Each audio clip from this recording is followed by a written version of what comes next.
Welcome to the Margo Method on Listening Section 2. Now you've learned how to improve your listening skills with your body. You're smiling, keeping your body open, leaning in, reaching out and touching, making eye contact and nodding.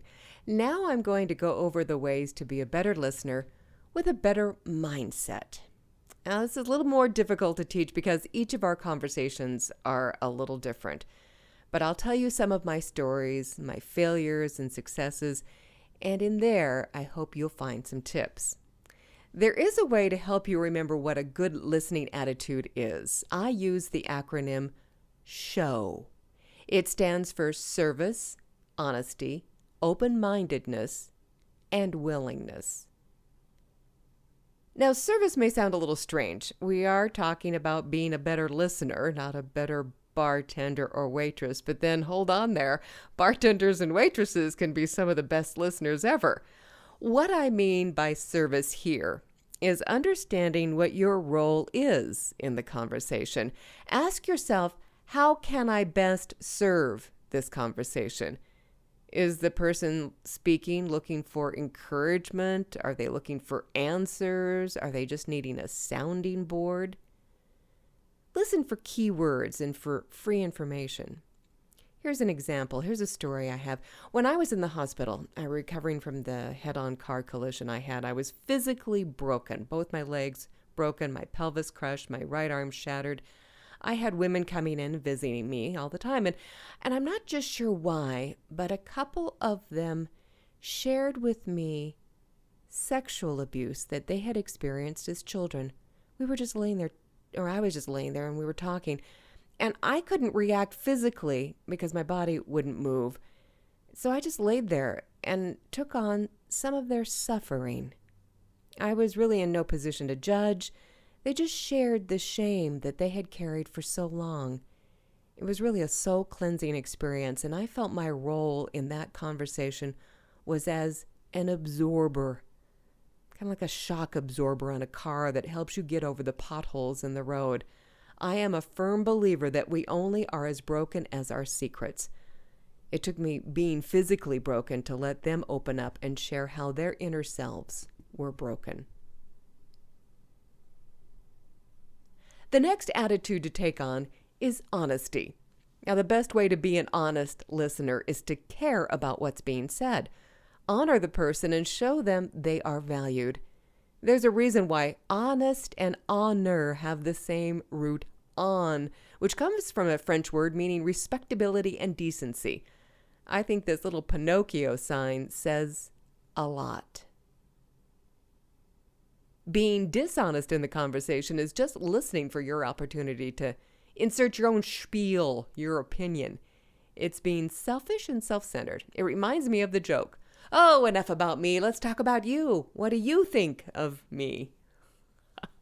You're also being dishonest if you're just patronizing the conversation and adding an occasional or listening to the rhythm of the conversation and nodding to the beat. When I was hosting the morning show, we called it mailing it in. Find a reason to care. The next letter in our SHOW acronym is O, for open-minded. Being open-minded means many things, but the first I'll cover is keeping the conversation open. Let the person finish their thoughts. If you start to speak while they're still talking, stop and say you're sorry and then ask them to continue. Leave open the possibility that there is more left out of a conversation than you may ever know, so ask questions along the way.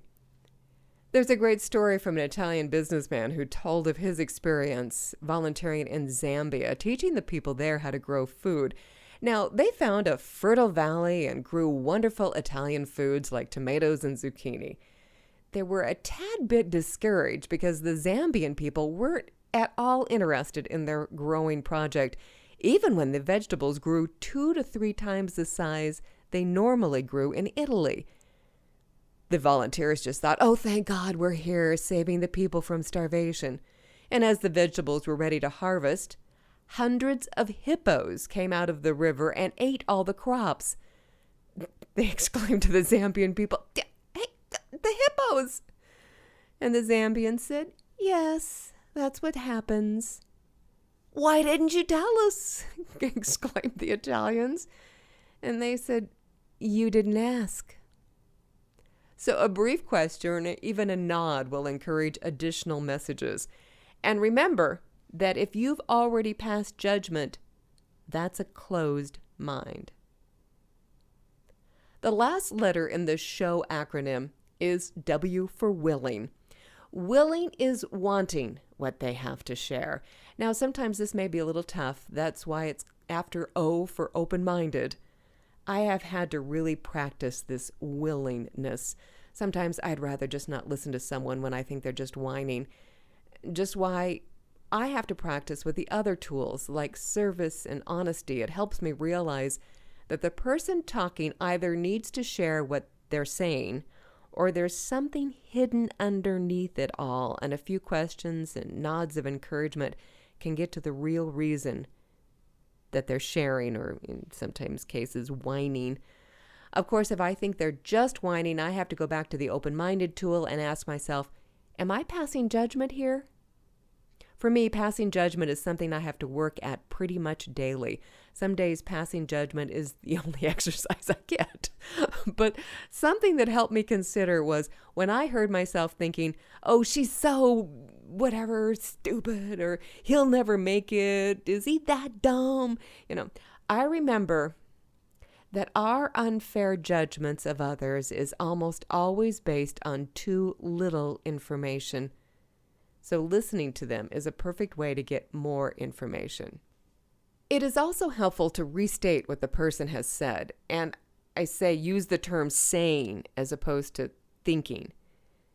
So you're saying, and then restate the concept. Don't say, so you're thinking. Lots of times what a person says may not actually be what they're thinking. Sometimes the person will realize that what's going on in their mind really isn't making sense, and they don't come to that realization until they're talking out loud. And in other cases, it's good to paraphrase what you've heard. It could be that you're on a totally different page than the other person. There you have it. Tools to help you be a better listener with a good mindset with SHOW. Service, honesty, open-mindedness, and willingness.